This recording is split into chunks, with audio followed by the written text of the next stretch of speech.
नमस्कार, स्वागत है आपका राज्यसभा टीवी में। मैं हूं अमृता राय। सबसे पहले आज दिन भर की सुर्खियों पर एक निगाह। साहित्य सम्मान लौटाने का सिलसिला जारी। 3 और हस्तियों ने किया ऐलान। अभिव्यक्ति की आज़ादी पर खतरे का आरोप। सरकार ने कहा गलत संदेश देने की कोशिश। आरक्षण व्यवस्था में नहीं होगा बदलाव। बीजेपी और आरएसएस का पटना में ऐलान। प्रधानमंत्री की रैलियां रद्द होने पर सफाई। आसमान पर अरहर दाल की कीमत 200 रुपए किलो तक पहुंचे दाम। उपभोक्ता मामलों के मंत्रालय का आंकड़ा, एक साल में 115 रुपए का हुआ इजाफा। मजबूत और स्थिर नेपाल पर प्रधानमंत्री का जोर। नरेंद्र मोदी से मिले नेपाल के उप प्रधानमंत्री। जरूरी सामानों की बाधा रहित आपूर्ति में मदद की अपील। और रविंद्र जडेजा की टेस्ट टीम में वापसी। दक्षिण अफ्रीका से सीरीज के लिए टीम का ऐलान। वनडे में तेज गेंदबाज श्रीनाथ अरविंद को मौका।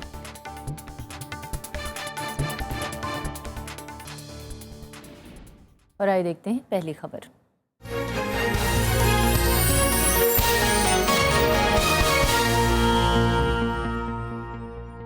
दादरी हिंसा और कन्नड़ लेखक एम कालबुर्गी की हत्या को लेकर साहित्यकारों का विरोध जारी है। मशहूर शायर मुनव्वर राणा और तेलुगु लेखिका कात्यायनी विद्माहे ने भी साहित्य अकादमी पुरस्कार लौटाने का ऐलान कर दिया है। देश में बढ़ती सांप्रदायिक हिंसा और साहित्यकारों पर हमले के विरोध में 37 से ज्यादा लेखकों और कवि साहित्य अकादमी सम्मान लौटा चुके हैं। वहीं इस मुद्दे पर माया कृष्ण राव के बाद थिएटर आर्टिस्ट दानिश हुसैनी ने भी आज संगीत नाटक अकादमी पुरस्कार लौटाने का ऐलान कर दिया है। हालांकि सरकार साहित्यकारों की मंशा पर सवाल उठा रही है। मशहूर शायर मुनव्वर राणा भी अब साहित्य अकादमी पुरस्कार लौटाने वाले साहित्यकारों में शामिल हो गए हैं। रविवार को एक टीवी चैनल पर एक कार्यक्रम के दौरान उन्होंने साहित्य अकादमी सम्मान लौटाने का ऐलान किया। मुनव्वर राणा ने कहा कि वे भविष्य में किसी भी तरह का सरकारी पुरस्कार नहीं लेंगे। मेरा हुकूमत से कोई लेना देना नहीं है। हम शायर हैं। हमारा जो झगड़ा होता है वो समाज से होता है, मुआशरे से होता है, संस्कारों से होता है। अब ये और बात है कि उन समाज की जिम्मेदारी हुकूमत पर भी आती है। हुकूमत उसकी देखरेख करती है। हुकूमत की जिम्मेदारी ज्यादा होती है। तेलुगु लेखक और अनुवादक कात्यायनी विद्महे साहित्य अकादमी पुरस्कार लौटाने का ऐलान कर चुकी हैं। साहित्यकार सरकार पर संवेदनहीन होने का आरोप लगा रहे हैं। जब ये सब शुरू हुए तो गवर्नमेंट की तरफ से, सरकार की तरफ से या कल्चर मिनिस्ट्री की तरफ से कोई एक्सप्रेशन होना चाहिए था कि साहब ये आप आइए वार्तालाप हो आपके साथ। वार्तालाप की जगह उन्होंने कहा साहब अगर लेखक नहीं लिखना चाहते न लिखें। वहीं सरकार की ओर से साहित्यकारों की मंशा पर सवाल खड़े किए गए हैं। वित्त मंत्री अरुण जेटली ने इसे गढ़ा गया संकट और कागजी बगावत करार दिया, तो संस्कृति मंत्री महेश शर्मा ने साहित्यकारों को पहले लिखना बंद करने की सलाह दी। वहीं केंद्रीय मंत्री वेंकैया नायडू का कहना है कि बुद्धिजीवी वर्ग को छोटी मोटी घटनाओं को तूल देने से बचना चाहिए, क्योंकि इससे दुनिया में देश की छवि खराब होती है। बीजेपी अध्यक्ष अमित शाह का कहना है कि जिन घटनाओं के आधार पर साहित्यकार पुरस्कार लौटा रहे हैं उन राज्यों में बीजेपी की सरकार नहीं है। मैं समझता हूं उनका प्रोटेस्ट कांग्रेस और समाजवादी पार्टी के सामने है, क्योंकि लॉ एंड ऑर्डर ये राज्य का सब्जेक्ट होता है, कोई केंद्र का सब्जेक्ट नहीं होता है। आप सब लोग भली भांति जानते हैं। राष्ट्रीय स्वयंसेवक संघ को भी साहित्यकारों के पुरस्कार लौटाने के पीछे राजनीति दिखाई दे रही है। It is a left ideological program against RSS and Narendra Modi government. It has nothing to do with the Dadri incident. In past also there has been many incidents, just like in Nandigram and Singur, the state-sponsored violence. But these writers have not spoken a single word. अब तक 37 से ज्यादा कवि और लेखक साहित्य अकादमी पुरस्कार लौटाने का ऐलान कर चुके हैं। इसमें काशीनाथ सिंह, नयनतारा सहगल, अशोक वाजपेयी और राजेश जोशी का नाम शामिल है। 4 साहित्यकार साहित्य अकादमी से अपने पद से इस्तीफा भी दे चुके हैं। अकादमी ने मौजूदा घटनाक्रम को देखते हुए 23 अक्टूबर को आपात बैठक बुलाई है। Bureau report, Rajya Sabha TV. उधर विपक्षी पार्टियों ने साहित्यकारों के पुरस्कार लौटाने के फैसले को सरकार के लिए चेतावनी बताया है। साथ ही इस मुद्दे पर बीजेपी और केंद्र सरकार के रवैये की आलोचना भी की है। सरकार को इसको गंभीरता से लेना चाहिए और सरकार ये सोचने की जगह कि साहित्य अकेडमी के जो अवार्ड है लेने वाले हैं या जिनको पुरस्कार मिले हैं वो पुरस्कार वापस क्यों कर रहे हैं, उनके क्रेडेंशियल्स के ऊपर सवालिया निशान खड़ा कर रहे हैं। सरकार जन सरोकारों से चलती है। अगर सरकार उन सरोकारों से विमुख हो रही है और अपनी ही जनता को अपना विरोधी समझती है, उसके प्रति असहिष्णु होती है, तो क्या करे बुद्धिजीवी? उनके पास तो कोई हथियार नहीं है, बंदूक नहीं है, उनके पास कलम उनका हथियार है, और उस कलम से जिस रचना को आपने पुरस्कार दिया वो पुरस्कार लौटा करके वो आपका तिरस्कार कर रहे हैं, आपके प्रतिरोध में खड़े हो रहे हैं। इस संदेश को समझिए। बीजेपी के नेता, मंत्री, प्रवक्ता कह रहे हैं कि ये पूरी तरह से डॉक्टर्ड चीजें हैं, साहित्यकारों को दलों से जोड़ा जा रहा है। इसको लेके हमें लगता है कि और भी विरोध के स्वर बुलंद होंगे, और इस तरह से मुनव्वर राणा जी ने अपने मन में जो दुख है, देश में जो परिस्थिति है, उसको कहीं ना कहीं विरोध के रूप में उन्होंने अपना पुरस्कार लौटाया। और इस मसले पर बातचीत करने के लिए कि आखिर साहित्यकारों के अंदर रोष किस बात का है, हमारे साथ हैं मशहूर शायर मुनव्वर राणा साहब। बहुत बहुत स्वागत है राणा साहब आपका। जिस तरह से आज एक के बाद एक विरोध साहित्यकारों की तरफ से देखने को मिल रहा है, ना सिर्फ साहित्यकार बल्कि कलाकार भी अपने अपने अवार्ड्स लौटा रहे हैं, लेकिन सवाल ये है कि कलम के सिपाही कलम चलाने से क्यों डर रहे हैं, आसान रास्ता विरोध का क्यों अपना रहे हैं?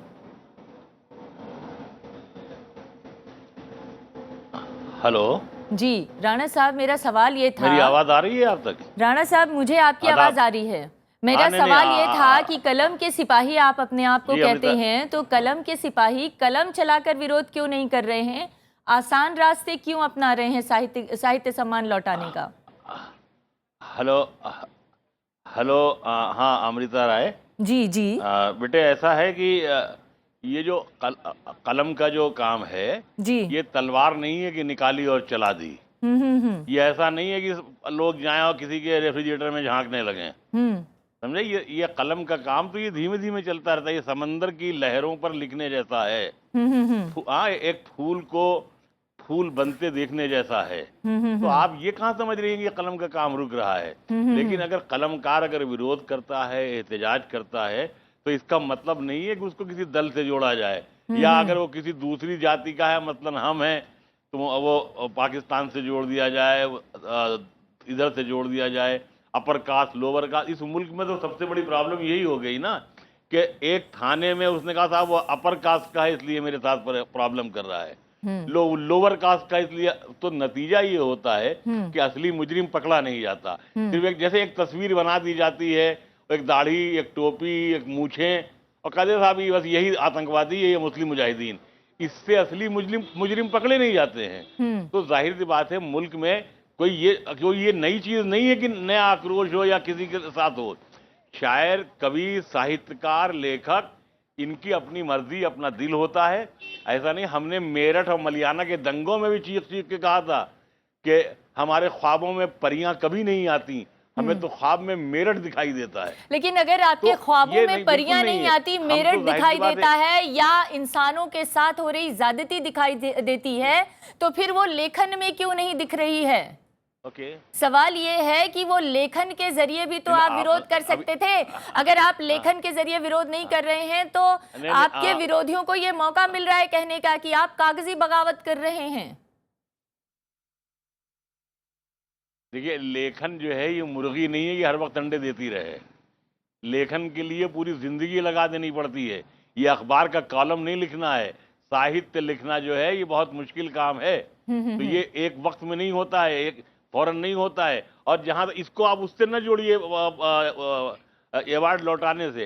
अवार्ड लौटाना, अवार्ड बहुत, मैंने तो जैसे अभी ये बात कही कि ये 1 लाख रुपए का अवार्ड कोई हैसियत ही नहीं है, इसलिए कि जब तक एक अवार्ड ऐसा न हो कि एक कवि, शायर, लेखक अपनी बेटी विदा कर सके या अपनी बीवी का इलाज करा सके, तब तक वो अवार्ड क्या हुआ? अवार्ड 10 लाख का होना चाहिए, 20 लाख का होना चाहिए। क्योंकि जब एक वजीर पर 2 करोड़ एक रात में खर्च हो सकते हैं, तो अगर 10 लाख का अवार्ड हो तो मालूम है इज्जतदार अवार्ड हो। तो मेरा कहना इसको अवार्ड आप ये कह रहे हैं राणा साहब, मुनव्वर राणा साहब, माफ कीजिएगा मैं आपको बार बार टोक रही हूँ। 1 मिनट, हाँ, मैं बार बार आपको ओके। टोक रही हूँ, मेरा एक छोटा सा सवाल सुन लीजिए, इसके मैं बाद ये- आप अपनी बात रखिएगा। आप कह रहे हैं कि अगर ये 10 लाख का, 20 लाख ओके। का, 2 करोड़ का अवार्ड होता तो शायद आपको कष्ट होता, लेकिन क्योंकि ये 1 लाख का अवार्ड है, बड़ा सस्ता अवार्ड है, इसलिए आप लोगों ने लौटा दिया। नहीं आप ये नहीं कह रहे नहीं, हैं कि नहीं नहीं ऐसी बात नहीं है, हो सकता है। नहीं, हो सकता है कि कुछ लोगों की ऐसी मजबूरी हो। हाँ। और माफ कीजिएगा, आज के इस जमाने में बेशतर साहित्यकार ऐसे हैं जिनके पास 1 लाख रुपए भी नहीं है। 1 लाख का जब मैंने रुपया मैंने वापस किया है, तो मैंने भी अपने 3 दोस्तों से कुछ पैसे लिए हैं। ऐसा है कि माफ कीजिएगा, शायरी में पैसे नहीं होते हैं, मुजरे में पैसे होते हैं, शायरी में पैसे नहीं होते, लीडरी में पैसे होते हैं। ये लेखन जो है, ये गरीबी की पहचान है। कबीर से लेके मीर तक, मीर से लेके इस फकीर तक, सब गरीबी लोग होते हैं। लेकिन ये कि हम कुछ भी हो, हम सरस्वती पुत्र कहलाते हैं। लक्ष्मी पूजा कम कीजिए, सरस्वती पुत्रों को बुला के बिठाइए। अकबर जैसे जाहिल के पास 9 रत्न थे, 2-4 रत्न तो सत्ता में होने चाहिए जो आपको सही मशवरा तो दें कि ये अच्छा है, आप ये गलत सरकार है। से क्या जब तक अपील करते आप हैं? अपने आपकी सरकार से क्या अपील है, क्या दरख्वास्त है, क्या सरकार से चाहते हैं?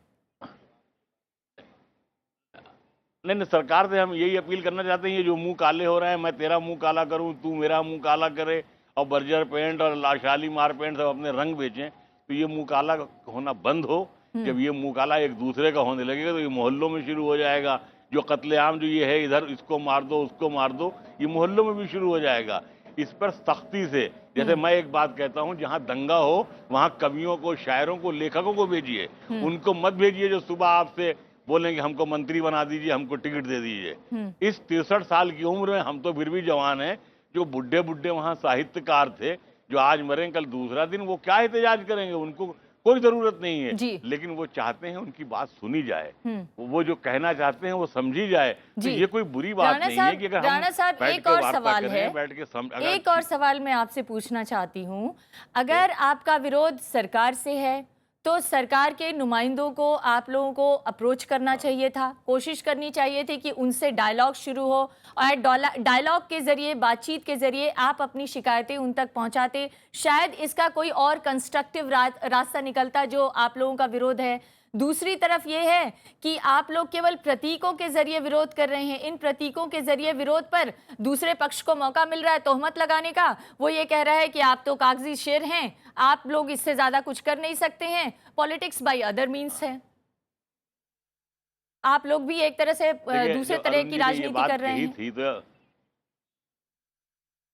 नहीं, अब असल में अब हम लोगों को राजनीति तो आती नहीं है। हाँ। ये राजनीति का आसान तरीका होता है कि वो कह देते हैं ये किसी दूसरी पार्टी में है, किसी दूसरे के साथ हैं। ऐसा कुछ नहीं है। आप, अच्छी बात ये होती है, मेरे बचपन के जो संस्कार हैं उसमें ये था कि घर में जब हम आते थे तो पिटाई इसलिए होती थी कि तेरी गलती हो सकती है। लेकिन यहाँ ये है कि नहीं साहब, उन्होंने किया होगा, मेरा बेटा तो अच्छा है। तो ऐसे ऐसे नहीं होता है। फिर साहित्यकारों से बात करने के लिए साहित्यकार ही होने चाहिए। तलवार के मुकाबले में तलवार ही रखी जाती है, कलम के मुकाबले में कलम ही रखे जाते हैं। ऐसे प्रवक्ता जो मालूम हुआ कि जैसे वो स्टेशन के बाहर होटल वाले घूमते रहते हैं, ये मेरे होटल में आ जा, मेरे होटल में आ जा, उनको आप बिठाकर अगर इस पर वार्ता कराएंगे साहित्य पर, तो माफ कीजिएगा, ये माँ सरस्वती की बेइज्जती है, साहित्य अकेडमी की बेइज्जती है, इस मुल्क के संस्कारों की बेइज्जती साहित्य है। अकेडमी के अध्यक्ष ने 23 तारीख को मीटिंग बुला रखी है। आप लोग क्या अपनी शिकायत लेकर वहां जाएंगे? अगर वहां पर कोई खेद व्यक्त किया गया कालबुर्गी साहब की हत्या के बारे में या देश के माहौल के बारे में, तो क्या आप लोग मान जाएंगे या इसके आगे भी कुछ आप लोग सोच रहे हैं? क्योंकि आपने विरोध दिखा दिया, सरकार ने कह दिया ये कागजी विद्रोह है। दूसरी तरफ ये एक और सरकार के मंत्री हैं जिनका ये कहना है कि इससे देश की छवि धूमिल होने का खतरा है। अब आप लोग इसके बाद क्या करेंगे? सरकार तो बार बार आप लोग के इस कदम को खारिज कर रही है।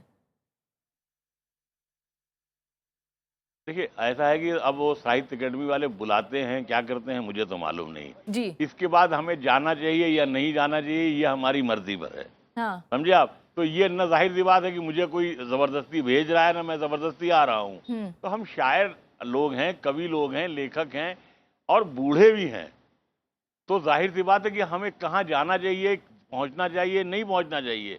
लेकिन यही है कि अगर हम कुछ बात कहते हैं या अगर हमने विरोध किया है, तो ये इल्ज़ाम, ये गाली न दें हमको कि हम किसी पार्टी से अटैच हैं, कहीं से ये हो रहा है, कहीं से वो हो रहा है। हमारी बात सुने, मुमकिन है हमारी बात से देश, समाज और उस पार्टी को भी फायदा पहुंचे जो पार्टी मेरे ऊपर तनकीद कर रही है।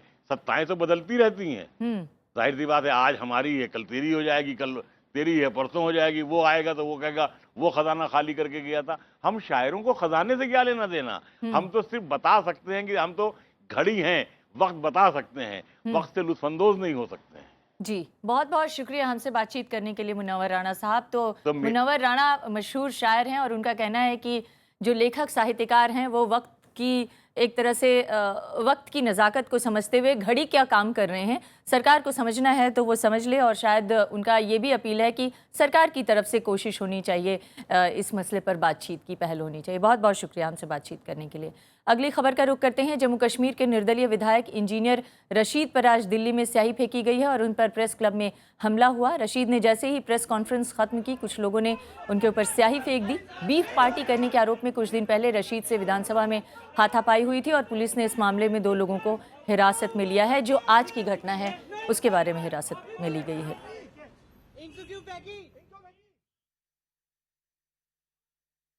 और अभी रुकेंगे एक ब्रेक के लिए। ब्रेक के बाद जल्द लौटते हैं कुछ और खबरों के साथ।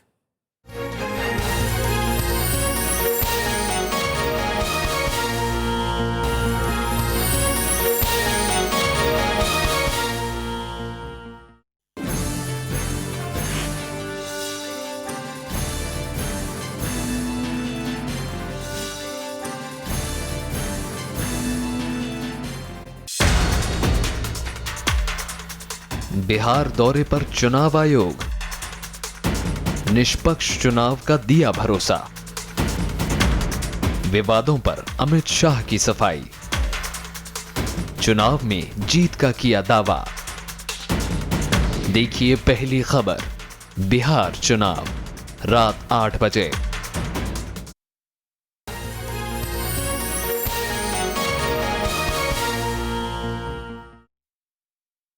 बीजेपी ने कहा है कि वो मौजूदा आरक्षण व्यवस्था में कोई बदलाव नहीं करेगी। पार्टी अध्यक्ष अमित शाह ने आज पटना में रैली करके बीजेपी का रुख साफ किया। उन्होंने प्रधानमंत्री की रैलियां रद्द होने पर भी सफाई दी है। बिहार चुनाव में आरक्षण का मुद्दा बीजेपी और आरएसएस के गले की फांस बन गया है। यही वजह है कि सोमवार को पटना में बीजेपी अध्यक्ष अमित शाह और राष्ट्रीय स्वयंसेवक संघ ने आरक्षण की मौजूदा व्यवस्था का समर्थन किया। अमित शाह ने कहा कि बीजेपी दलितों, आदिवासियों और पिछड़ों के आरक्षण में बदलाव के खिलाफ है। आरएसएस ने भी बयान जारी कर कोटा सिस्टम का समर्थन किया और संघ प्रमुख मोहन भागवत के बयान को तोड़ मरोड़ कर पेश करने का आरोप लगाया। मैंने स्पष्ट कर दिया है कि भारतीय जनता पार्टी आरक्षण में किसी भी प्रकार के बदलाव की धूर विरोधी है और अभी की संवैधानिक आरक्षण की जो व्यवस्था है उसका हम समर्थन करते हैं। बीजेपी अध्यक्ष ने पहले 2 दौर में पार्टी के नुकसान की खबरों को खारिज किया। उन्होंने कहा कि चुनाव के बाद विधायक दल और संसदीय बोर्ड एनडीए के मुख्यमंत्री पर फैसला करेगा। प्रधानमंत्री की रैलियां रद्द होने पर भी अमित शाह ने सफाई दी। अभी 8 दिन दिल्ली न होने का, 16 तारीख और 28 तारीख के बीच में 12 दिन का गैप है और बिहार में नवरात्रि का उत्सव चल रहा है। दोनों चीजों को मिलाकर प्रधानमंत्री की रैली अंत में तय की गई। रैली की संख्या न कम हुई है, न स्थान में कोई बदल है। उधर आरजेडी ने प्रचार के दौरान प्रेस कॉन्फ्रेंस पर तंज कसा है। पार्टी ने कहा कि बीजेपी हार के लिए बलि का बकरा ढूंढ रही है। राजद जदयू की जीत का चुनाव नहीं है, कांग्रेस की जीत का चुनाव नहीं है, ये बिहार की आवाम की जीत का चुनाव है। बिहार अपनी सरकार बना चुका भाई। अब अमित शाह जी पोस्टरिंग करने की कोशिश कर रहे हैं, असल में वो किरण बेदी ढूंढ रहे हैं कि किसी के गले में माला डाल दें ताकि बिहार चुनाव का ठीकरा उनके सर पे फूटे। बिहार में 2 दौर की वोटिंग हो चुकी है। तीसरे दौर के लिए मतदान 28 अक्टूबर को होगा। बाकी बचे 3 दौर के लिए सभी दलों ने प्रचार तेज कर दिया है। प्रधानमंत्री बिहार में 22 रैलियां करने वाले हैं। Bureau report, Rajya Sabha TV. चुनाव आयोग की टीम के बिहार दौरे का आज दूसरा दिन था। मुख्य निर्वाचन आयुक्त नसीम जैदी की अगुवाई में आयोग की टीम सोमवार को मुजफ्फरनगर पहुंची। चुनाव आयोग की टीम ने बाकी बचे 3 चरणों की तैयारियों की समीक्षा की। मुख्य चुनाव आयुक्त नसीम जैदी ने चुनाव अधिकारियों और राज्य अधिकारियों से मुलाकात करके सुरक्षा व्यवस्था का जायजा लिया और सुरक्षा व्यवस्था के मद्देनजर कई तरह के निर्देश भी दिए। मुजफ्फरपुर में मुख्य चुनाव आयुक्त ने जानकारी दी कि आयोग की मॉनिटरिंग टीम ने अब तक 36 करोड़ रुपए जब्त किए हैं। इससे पहले रविवार को मुख्य चुनाव आयुक्त ने राजनीतिक दलों के प्रतिनिधियों के साथ बैठक की और उन्होंने सभी राजनीतिक दलों को स्वतंत्र और निष्पक्ष मतदान कराने का भरोसा दिलाया। मुजफ्फरपुर में हमने फेज़ 4 और 5 के सभी अधिकारियों के साथ बहुत विस्तार से हम लोगों ने चर्चा करी है और उनको शांति व्यवस्था बनाए रखने के लिए ख़ास तौर से सोशल हार्मनी बनाए रखने के लिए बहुत कड़े निर्देश दिए गए हैं और सभी अधिकारियों ने हमें उनके द्वारा की गई कार्रवाई के बारे में बताया गया है। ख़ास तौर से एक चीज़ बताना चाहेंगे कि जो हमारे पास केंद्रीय बल है उसके बारे में डीएम और एसपी को बहुत कड़े निर्देश दिए गए हैं कि वे 100% हमारे केंद्रीय बलों का इस्तेमाल पोलिंग स्टेशन पर भी करें और पोलिंग प्रेमिसेस के अंदर करेंगे।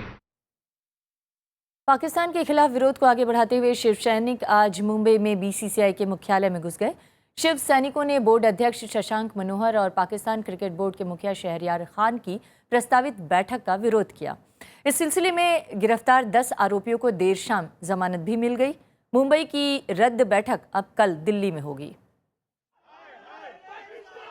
मुंबई में पाकिस्तान का विरोध करते हुए सैकड़ों शिव सैनिक सोमवार को बीसीसीआई मुख्यालय में घुस गए।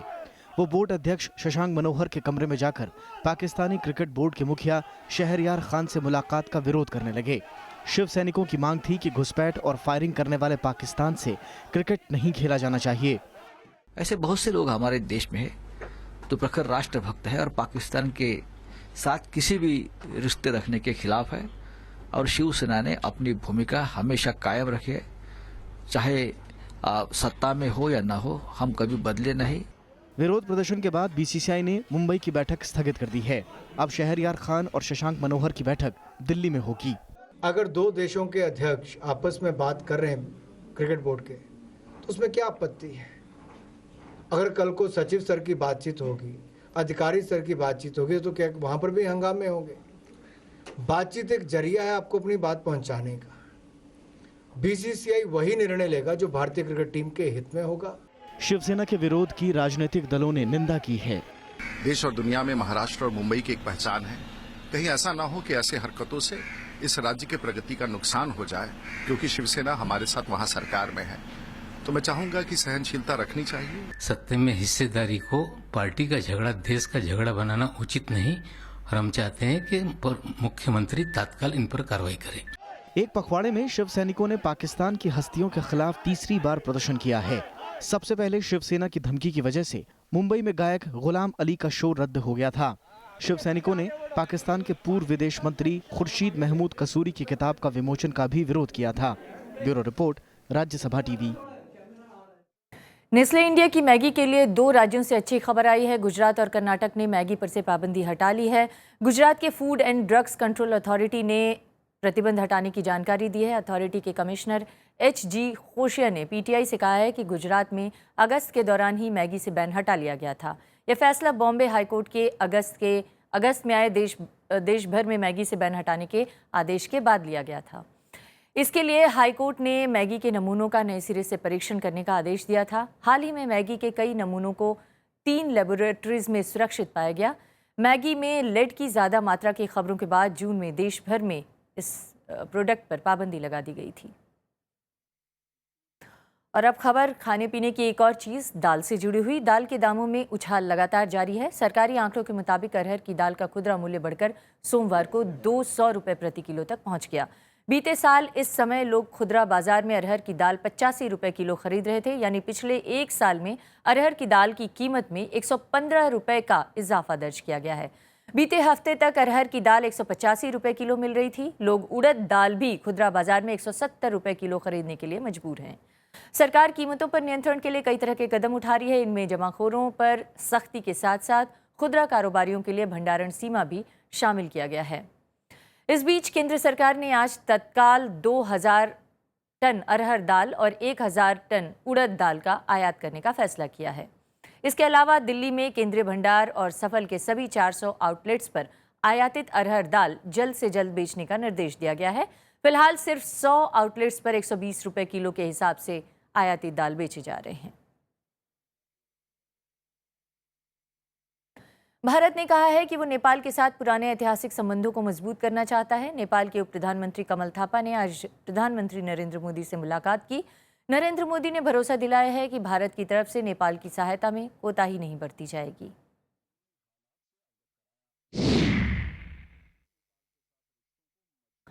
दक्षिण अफ्रीका के साथ टेस्ट सीरीज के पहले 2 मैचों के लिए टीम इंडिया का ऐलान कर दिया गया है। 14 महीने बाद ऑलराउंडर रविंद्र जडेजा की टेस्ट में वापसी हुई है। वहीं बाकी बचे 2 वनडे मैचों के लिए तेज गेंदबाज श्रीनाथ अरविंद को मौका दिया गया है।